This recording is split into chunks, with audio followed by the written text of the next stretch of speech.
Nous bénissons le Seigneur pour ce privilège, pour cette grâce qu'il nous a faite d'être au milieu de vous. Et nous voulons être reconnaissants à l'homme de Dieu, le serviteur de Dieu, votre papa, le révérend, le visionnaire de la mission MEB, mission évangélique des bénis de l'Éternel. C'est un responsable né dans le ministère. Quelqu'un qui est ouvert, qui est simple.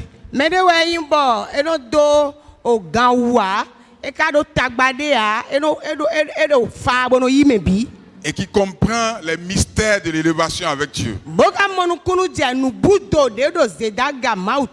veux que vous ovationnez le Seigneur pour sa vie. En vous tenant debout, s'il vous plaît. La Bible déclare, donnez l'honneur à qui l'honneur est dû. Révérend, que le Seigneur vous bénisse et qu'il vous élève davantage pour tout ce que vous faites. Amen. Amen. Je salue maman, je fais un coup d'œil à maman, elle n'est pas là, mais où qu'elle soit, que la grâce de Dieu soit sur sa vie. Amen.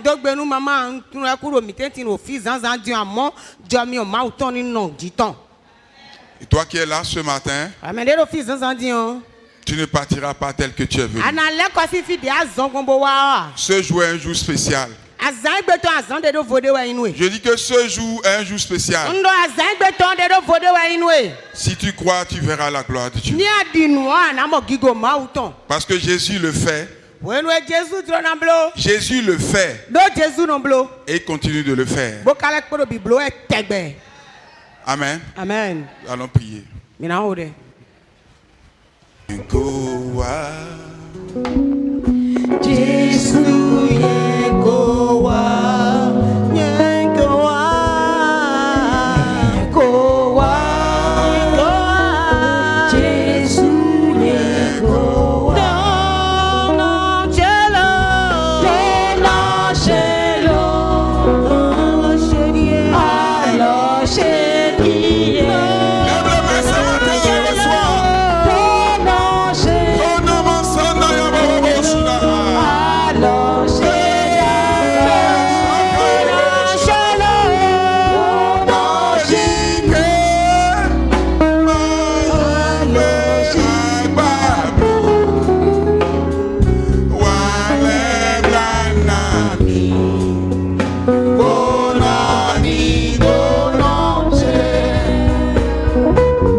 Te donner toute la gloire ce matin.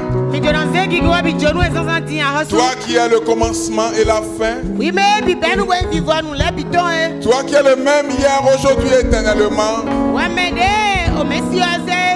Toi qui donnes la vie à tout ce qui respire, à tout ce qui est sur la terre. Reçois toute la gloire ce matin. Saint-Esprit de Dieu, viens glorifier Jésus. Et que le malade soit guéri. Que le lépreux soit purifié. Que les sourds entendent. Et que les muets parlent. Et que les morts ressuscitent ce matin. Merci de le faire. Au nom de Jésus, nous avons prié. Amen. Amen. Ce matin, le thème de notre message, c'est le disciple face au moment critique.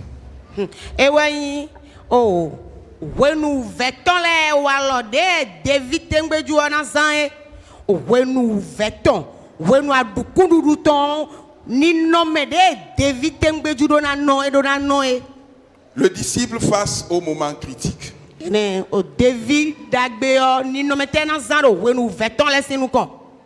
Et nous lisons dans Matthieu chapitre 14.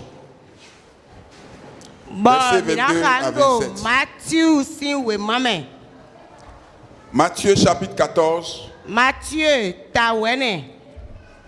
Versets 22 à 27. Si tu es là, tu vas dire Amen. On peut lire? Ça peut aller? Aussitôt après, nous lisons ensemble. Aussitôt après, il obligea les disciples à monter dans la barque et à passer avant lui de l'autre côté, pendant qu'il renverrait la foule. Quand il l'eut renvoyé, il monta sur la montagne pour prier à l'écart, et comme le soir était venu, il était là seul. La barque était déjà au milieu de la mer, était battue par les flots, car le vent était contraire. À la 4e veille de la nuit, Jésus alla vers eux, marchant sur la mer. Quand les disciples le virent marcher sur la mer, ils furent troublés et dirent, « C'est un fantôme !» Et dans leur frayeur, ils poussèrent des cris. Jésus leur dit aussitôt, « Rassurez-vous, c'est moi, n'ayez pas peur. » Amen. Dis à ton voisin, n'aie pas peur. Dis à ton voisin, n'aie pas peur. Jésus était quelque part. Et il a évangélisé. Il a rassemblé les gens. Il a nourri un grand nombre de personnes. Et c'était une croisade. Il a guéri les malades. Il a ressuscité les morts. Et il a multiplié le pain. Et aussitôt après la croisade, après ce programme, il renvoie la foule. Il renvoie la foule. Il renvoie la foule. Et la foule est rentrée à la maison. Et il a demandé aux disciples de monter dans la barque pour passer à l'autre bord. Et lui-même, il est monté sur la montagne. Il est allé sur la montagne pour prier. Je veux que tu sois avec moi, peuple de Dieu. Parce que ce matin, quelque chose va se passer dans ta vie. Après la croisade, Jésus renvoie la foule. Demande à ses disciples de monter dans la barque, passer à l'autre bord. Et lui-même, il monte en haut. Et je veux que tu comprennes que la foule est différente du disciple. La foule est différente du disciple. La foule vient pour les miracles. La foule est là pour qu'il y ait guérison. La foule vient pour qu'il y ait multiplication de pain. Mais les disciples sont là pour aider le maître à opérer le miracle. Le fait que Jésus ait renvoyé la foule,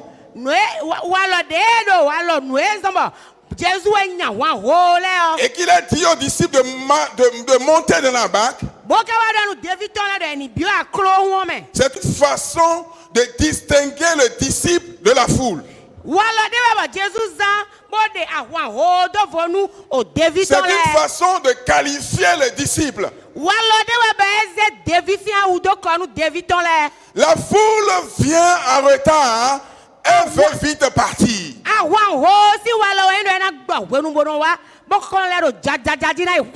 Est-ce que tu es avec moi? Je dis que la foule vient en retard. Elle veut vite partir. Mais les disciples, ils viennent à l'heure et repartent tardivement. La foule vient faire des offrandes. La foule vient donner à Dieu. Mais les disciples payent la dîme. La foule ne paye pas la dîme. La foule s'en fout de comment l'œuvre de Dieu avance. La foule vient s'asseoir sur les chaises. Mais les disciples disposent les chaises. Ils nettoient la maison. Et avant de partir, ils viennent voir papa. Papa, est-ce que je peux partir? Et papa dit, ah, vous pouvez rentrer. Mais la foule n'a pas besoin de demander à papa si je dois rentrer ou pas. Mais la foule rentre. S'il a besoin de moi, qui m'appelle? Vrai ou faux? Est-ce que tu es avec moi ce matin? Est-ce que tu es là ce matin?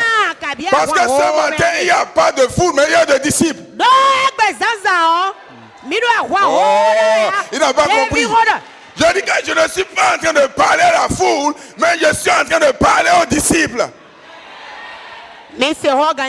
Que les disciples acclament le Seigneur.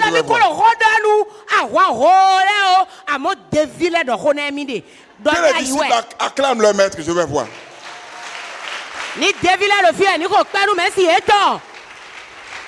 Amen. Amen. Amen. Jésus n'a pas confiance à la foule. Jésus n'a pas confiance au grand nombre. C'est pourquoi il a dit, vous pouvez rentrer. Mais les disciples, ils passent à une autre dimension. Ils passent à un autre niveau.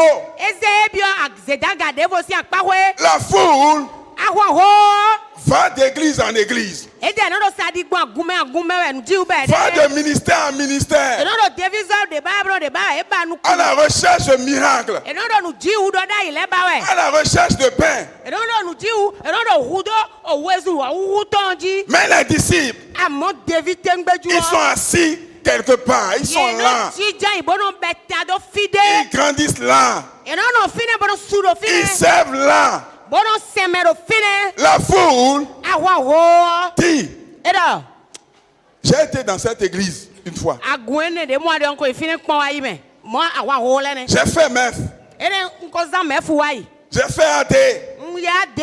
J'ai fait MEB.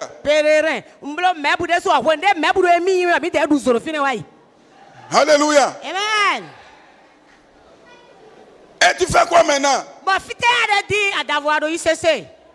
Je suis encore quelque part d'autre. 6 mois après, je suis encore.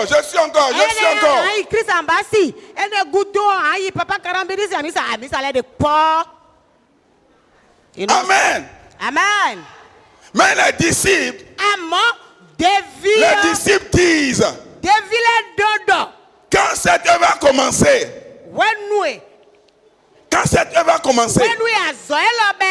nous étions là. Nous sommes là. Et nous serons là. Alléluia. Quand cette œuvre va commencer, nous étions là. Nous sommes encore là. Et nous serons là. Amen.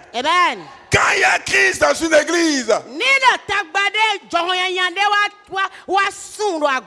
la foule disparaît. La foule dit, moi je ne reste pas là où il y a des crises. La foule disparaît. Amen. Amen. Mais les disciples, ils restent avec le Père. Ils fortifient le Père. Ils prient pour le Père. Ils soutiennent le Père. Ils font ce qu'ils doivent faire pour que l'œuvre soit rebâtie. Mais la foule, je m'en fous. Ce n'est pas la seule église. Il y a plusieurs églises. La foule dit, ce n'est pas ma sauce. Mais le disciple dit, c'est ma sauce. C'est la sauce de mon Père. S'il pleut, je suis dedans. S'il neige, je suis dedans. S'il y a du feu, je suis dedans. Le Père peut compter sur les disciples. Mais le Père ne doit pas compter sur la foule. La foule est là quand tout va bien. Quand il y a multiplication de pain, la foule est là. Quand il y a le confort, la foule est là. Quand tout va bien, la foule est là. Alléluia. Amen. Mais quand c'est coincé,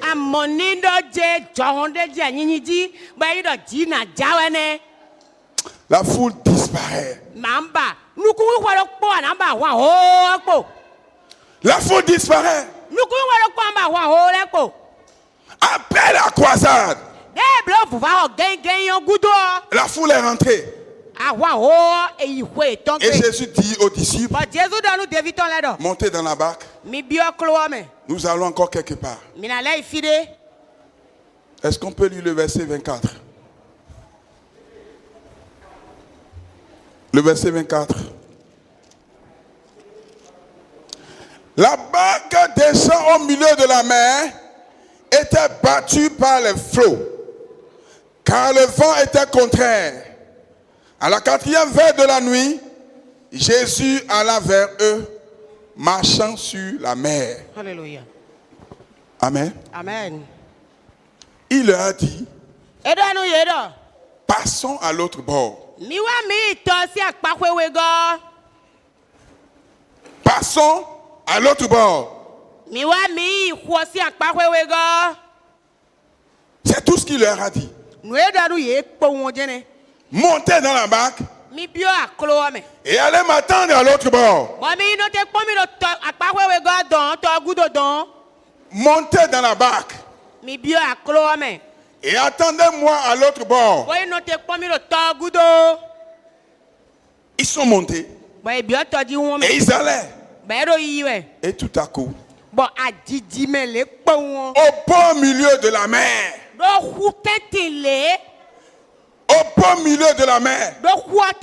le vent s'est soulevé. Amen. Et la barque a commencé par être secouée. Et ils ne savent plus quoi faire. Ils ne savent plus quoi faire. Ils ont fait toutes les prières possibles. Amen. Parce qu'ils sont en difficulté. Pourquoi le vent ne s'est pas soulevé quand ils étaient sur la rive, quand ils étaient à 1 mètre de la rive? Pourquoi le vent ne s'est pas soulevé quand ils étaient à 2 mètres de la rive?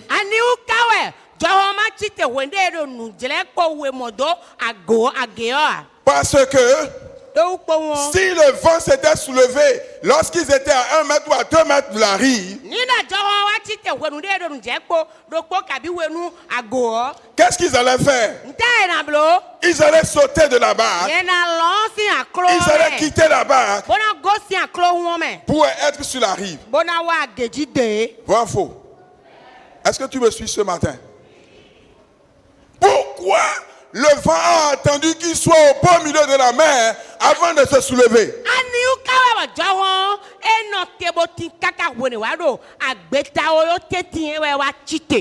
Pourquoi?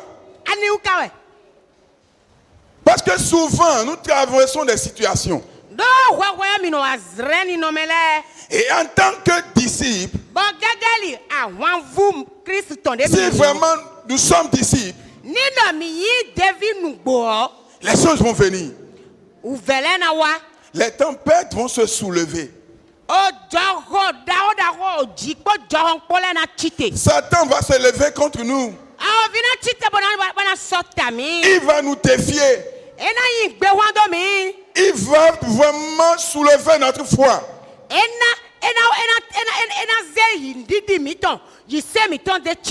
Il va faire des choses pour nous empêcher d'aller à l'autre bord.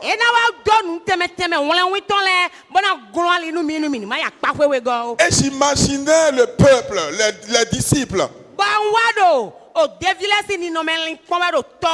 en pleine mer. Peut-être qu'ils se sont dit, mais quel est ce maître qui nous envoie la mort? Nous voici en pleine mer. Nous n'avons personne pour nous guérir, pour nous sauver. Nous n'avons personne pour nous secourir. Qui va nous délivrer en pleine mer?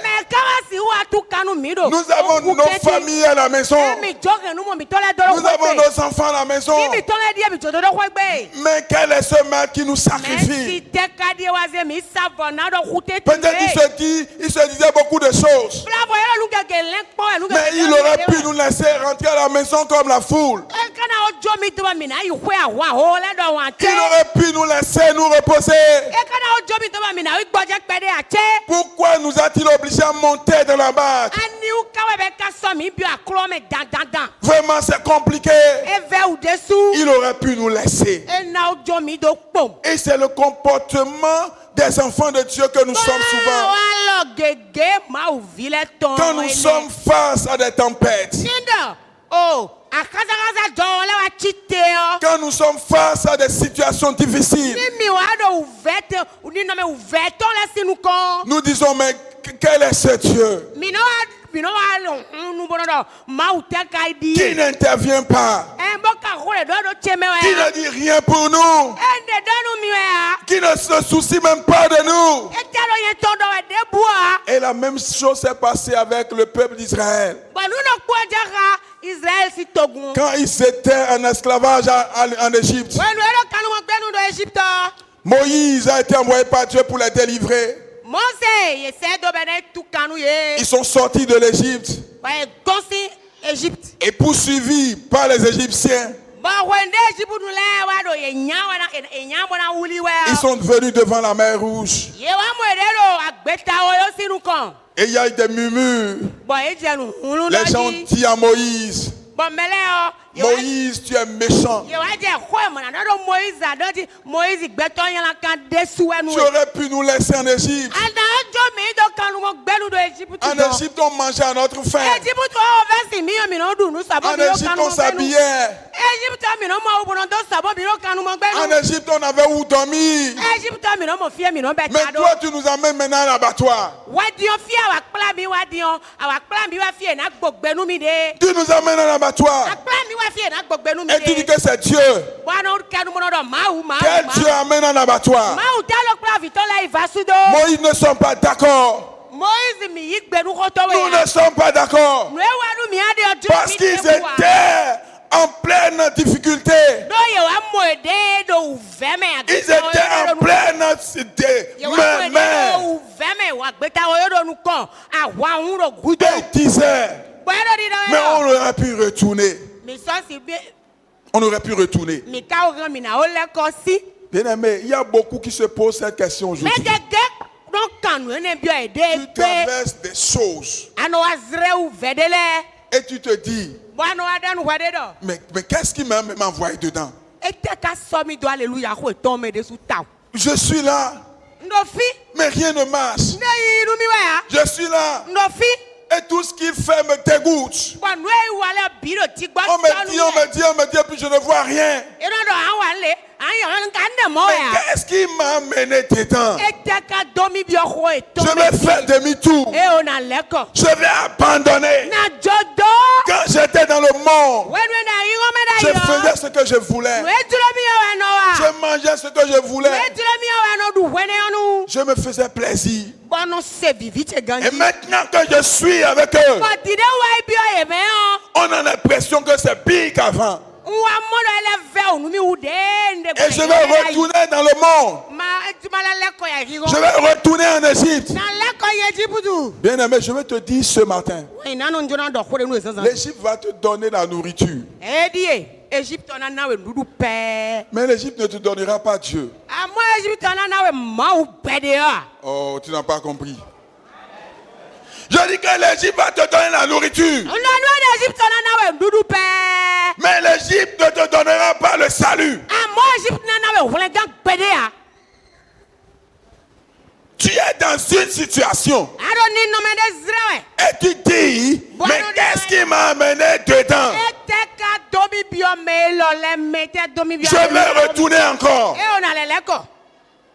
Bien aimé, je veux te dire ce matin, ne retourne pas. Qui est bon? Mais où est le Dieu de nos pères? Continue-t-il de faire des miracles? Où est-il? Et puis on ne voit rien. Depuis longtemps je suis marié et pas d'enfant.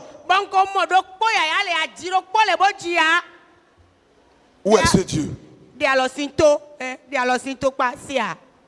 La main au menton, c'est aussi le signe que tu es en train de faire quoi? De penser à autre chose.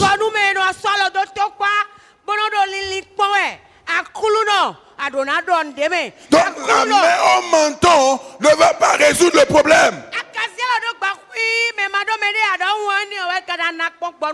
Lorsque tu donnes l'impression que tu es en train de souffrir, Satan est content. Il est d'accord. Il danse. Parce que le désir de Satan, c'est que tu pleures. C'est que tu as des soucis. C'est que tu te lamentes. C'est que tu murmures. J'ai longtemps prié pour le mariage. Mais voici le mariage. Je n'ai pas eu d'enfant. Amen. J'ai longtemps prié pour avoir ce projet. Mais j'ai eu le projet. Mais je n'ai pas la paix du cœur. Cela me rappelle l'histoire de la femme Sunamite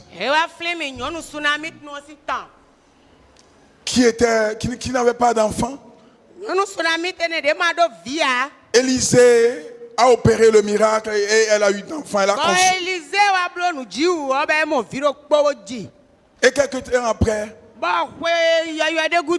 l'enfant décède. Quel est ce miracle qu'on donne et qu'on n'en jouit pas? Elle prit l'enfant et puis elle sortait de la maison. Et son mari lui dit, qu'y a-t-il? Qu'est-ce qui se passe? Où vas-tu? Elle ne s'est pas affolée. Elle n'a pas commencé par pleurer. Elle n'a pas commencé par murmurer contre Élisée. Mais elle dit, tout va bien. Tout va bien. Tout va bien. Et je veux te dire ce matin, même si ton espérance n'est pas encore touchée, même si ta prière n'est pas encore exaucée,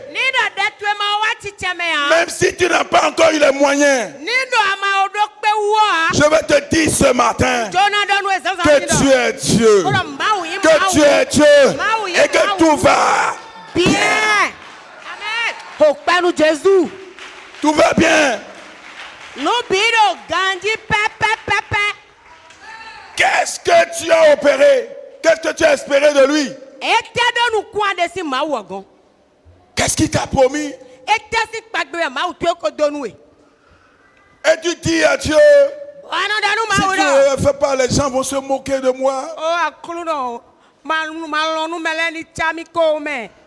Il ne l'a pas fait. Et les gens se sont moqués de toi. Je veux te dire ce matin qu'il est sur son trône. Je veux te dire ce matin qu'il est sur son trône. Laisse les gens se moquer de toi. Laisse les gens te mépriser. Laisse les gens te défier. Laisse les gens te parler n'importe comment. Donc tu es sur le trône. Et tant qu'il est sur le trône, aussi longtemps qu'il est sur le trône, aussi longtemps qu'il est vivant, il est le maître des temps et des circonstances. Il fera jaillir de l'eau dans le désert. Il va faire le chemin dans le désert. Les sources d'eau vives vont couler. Parce que mon Dieu ne dort pas. Parce que mon Dieu ne ment pas. Ils étaient en pleine mer. Le vent s'est soulevé. Et ils ont commencé par dire, mais qu'est-ce qui se passe? On ne comprend plus rien. Nous n'avons personne. David dit, je lève les yeux vers les monts. D'où me viendra le secours? Je lève les yeux, oh, je lève les yeux vers les monts. Les montagnes, d'où me viendra le secours? Le secours me vient de l'Éternel des armées. Il a fait les cieux et la terre.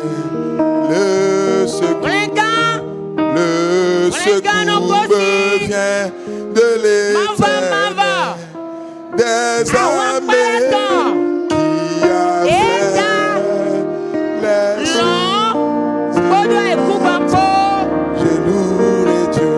Je louerai Dieu toujours. Je louerai Dieu toujours. De toute ma vie, je louerai Dieu. Oh, de tout mon cœur, je louerai Dieu.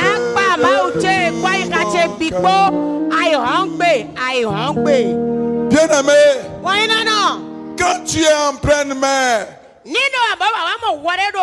loue Dieu. Quand tu es en prison, loue Dieu. Quand tu ne sais plus quoi faire, loue Dieu.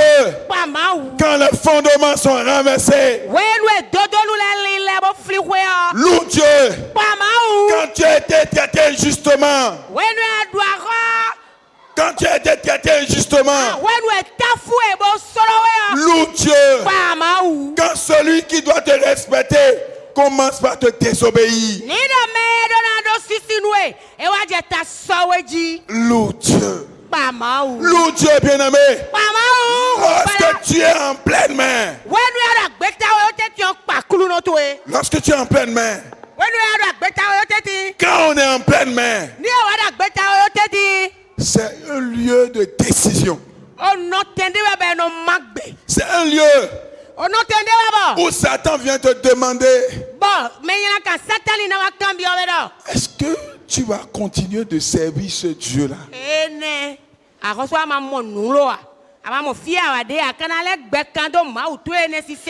Est-ce que tu vas continuer à servir Dieu? Est-ce que tu vas continuer de travailler pour Dieu? Alors que les hommes sont ingrats. Alors que les hommes ne te disent pas merci. Alors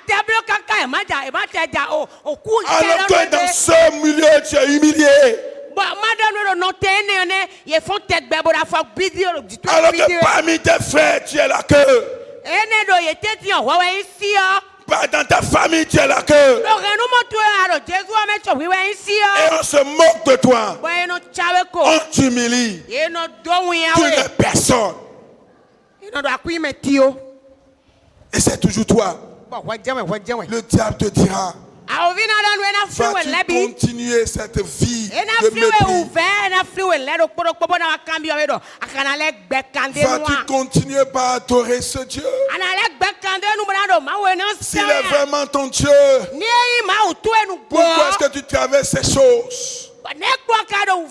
S'il est vraiment ton Dieu, pourquoi tu vis ces choses? S'il est vraiment ton Dieu, pourquoi tes frères qui n'ont même pas Dieu t'ont dépassé? C'est un lieu de décision. Vas-tu continuer à suivre Dieu? Vas-tu continuer à bénir le nom de Dieu? Alors que tu n'as pas ce que tu espères. Ou bien tu vas faire demi-tour. Et je veux te dire ce matin, si tu fais demi-tour, tu vas périr. Tu vas périr. Mais si tu continues, comme les disciples ont continué,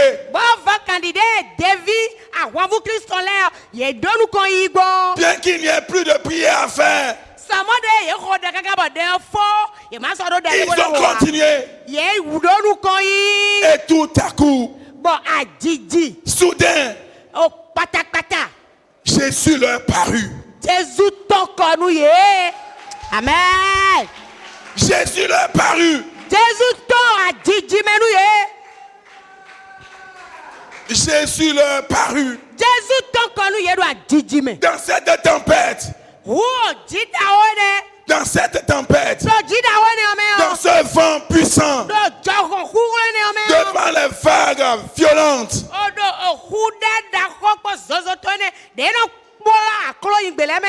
Jésus s'est présenté. N'ayez pas peur. N'ayez pas peur. Je vous ai dit, allons à l'autre bord. Je n'ai pas dit que tu vas périr. Il n'a pas dit que tu vas périr, bien-aimé. Il n'a pas dit que tu vas mourir dans cette situation. Il n'a pas dit que ce sera la fin. Mais il a dit, passons à l'autre bord. Continue dans le feu. Continue dans cet état. Parce que bientôt, très bientôt, je dis que très bientôt, je dis que très bientôt,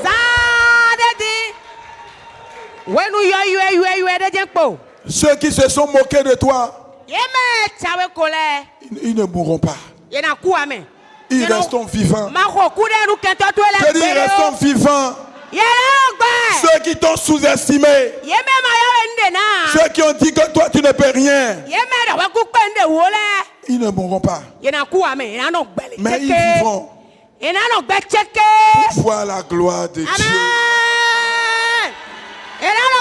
Ne prie pas pour qu'il meure. Ne prie pas pour qu'il meure.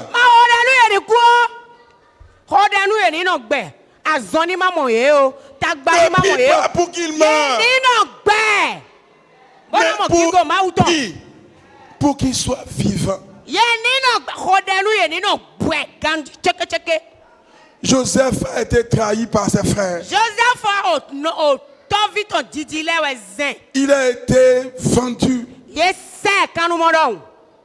Il s'est retrouvé chez Potiphar. Accusé injustement de quelque chose qu'il n'a pas commis. Il est mis en prison. Et étant en prison, il interprète des songes. Et il était tellement coincé.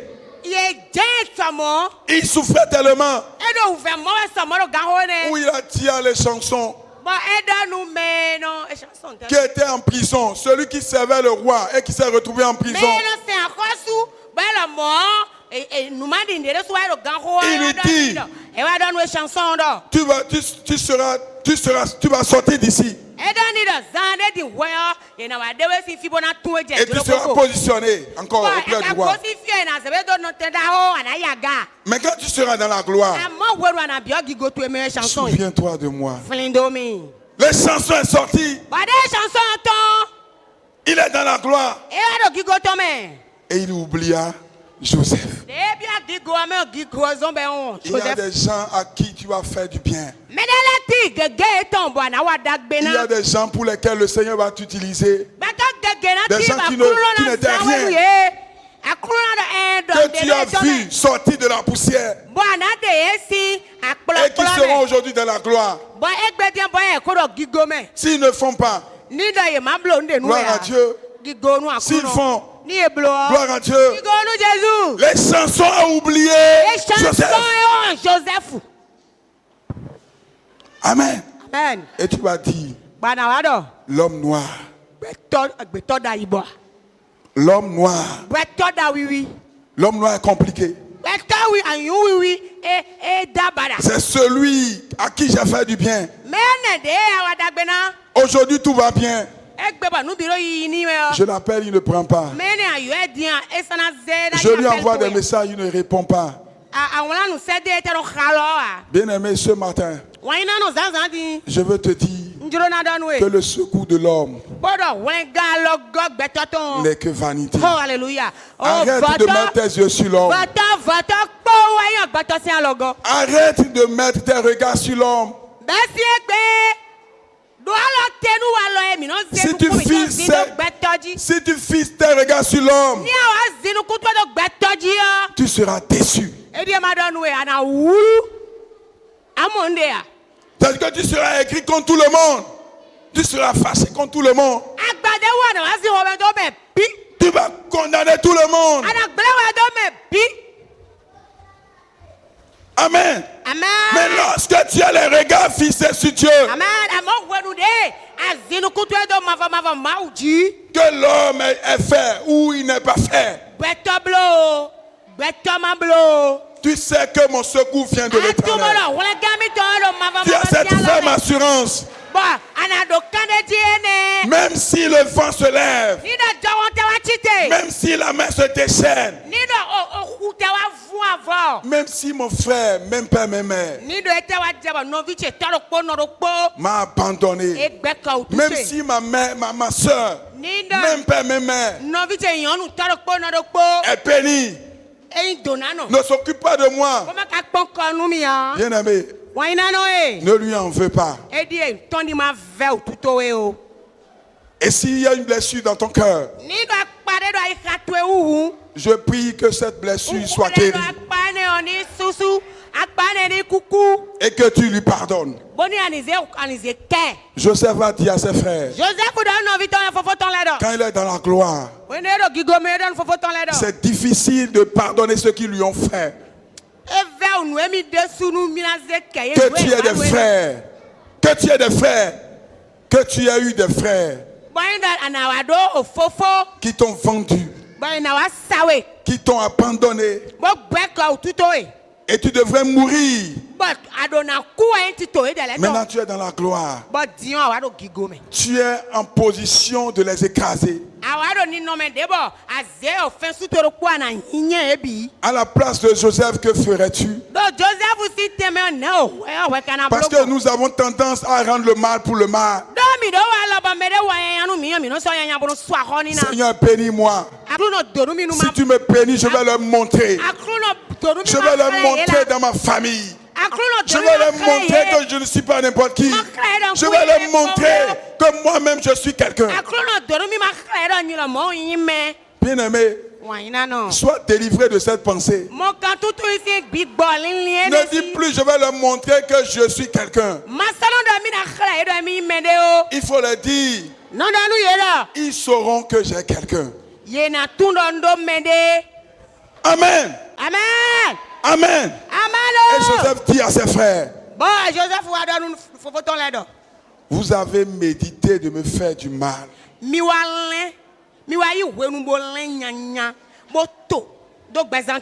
Mais le Seigneur l'a transformé en bien. Amen. Et je déclare ce matin que tout ce qui est mauvais, tout ce qui est malédiction, tout ce qui est envoûtement, tout ce qui est conspiration, tout ce qui est conspiration, conjuration contre toi, que le Seigneur les transforme. Que le Seigneur les transforme.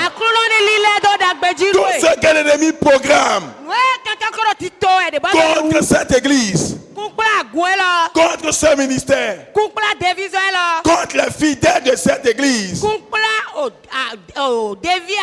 je déclare ce matin que cela n'arrivera pas, que cela n'aura pas lieu. Amen. Amen. Et pour finir, je me vois dans Luc chapitre 5.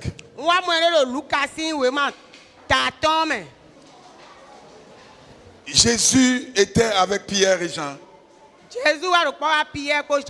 Et Pierre lui dit, nous avons fait toute la nuit et nous n'avons rien pris. Nous avons fait toute la nuit et nous n'avons rien pris. Jésus a opéré le miracle. Et ils ont attrapé beaucoup de poissons. Et Jésus va leur dire, Pierre, suivez-moi. Et je ferai de vous. Je ferai de vous pêcheurs d'hommes. Le besoin de Pierre quand il est allé là-bas, c'est pour attraper des poissons, pour aller les vendre, pour nourrir sa famille. Alléluia. C'était sa préoccupation. C'était son besoin. C'était sa prière. Que Dieu fasse que j'ai beaucoup de poissons.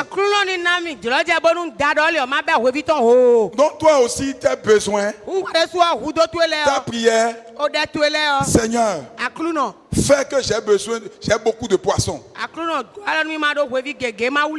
Fais que j'ai beaucoup d'argent. Fais que je quitte le chômage pour avoir du boulot.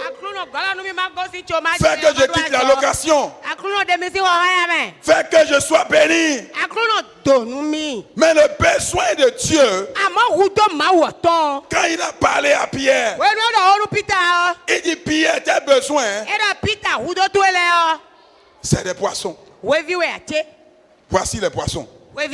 Mais moi, mes besoins, suis-moi et je ferai de toi. Je fais de toi quoi? Pêcheur d'hommes.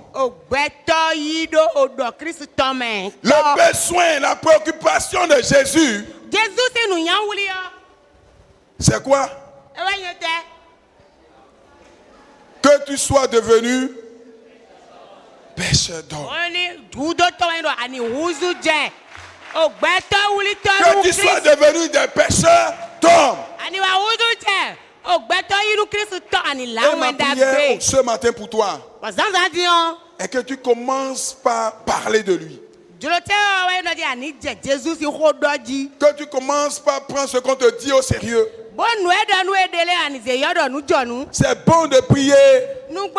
C'est bon de louer Dieu. C'est bon de demander, Seigneur, bénis-moi, bénis-moi, bénis-moi. Mais c'est aussi bon d'aller parler de lui. Même si tu n'as rien à manger. Même si tu n'as rien à manger, même si tes besoins ne sont pas satisfaits, va parler de lui. Va parler de lui. Va parler de lui. Même si tu n'as pas encore payé le loyer, va parler de lui. Est-ce que quelqu'un veut le faire ce matin? Je parle aux disciples. Je ne parle pas à la foule. Amen. Et je crois ce matin que tout le monde est disciple ici. Alléluia. Tout le monde est disciple ici. Imagine-toi un jour et tout le monde sort sous la direction de votre papa.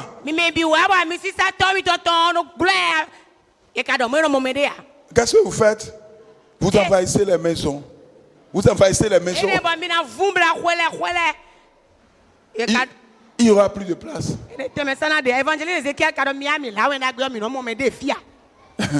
Amen. Le Seigneur fera. Je dis que le Seigneur fera. Lorsque une âme vient à l'église, à cause de toi, le ciel est dans la joie. Et si le ciel est dans la joie à cause de toi, qu'est-ce que Dieu va te donner? Parce que c'est grâce à toi que le ciel est dans la joie. Mais qu'est-ce que Dieu va te donner? Mais il va trop te bénir. Amen. Il va trop te bénir. Dis à ton voisin, ce soir, nous irons dans une maison.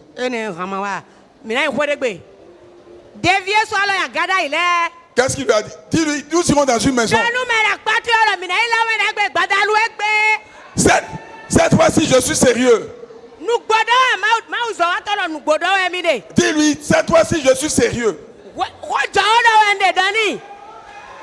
Cette fois-ci, je suis sérieux. Nous irons dans une maison. Parce que Jésus allait de maison en maison.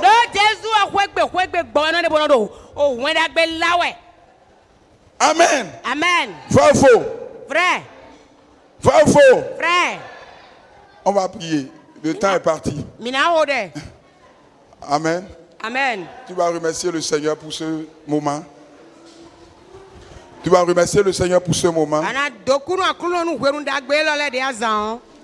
De ce qu'il t'a donné de comprendre. Ta position. Ta position.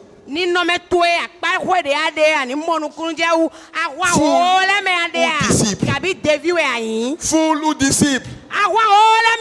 Et en tant que disciple, les tempêtes vont se soulever. En tant que disciple, les défis seront là. En tant que disciple, l'ennemi va te défier. Et en tant que disciple, tu seras écorché. Tu seras confronté à des difficultés. Tu seras combattu. En tant que disciple, le Seigneur s'attend à ce que tu ailles parler de lui. Et en tant que disciple, le Seigneur veut que tu pardonnes. Élève la voix et prie au nom de Jésus. Parle à Dieu.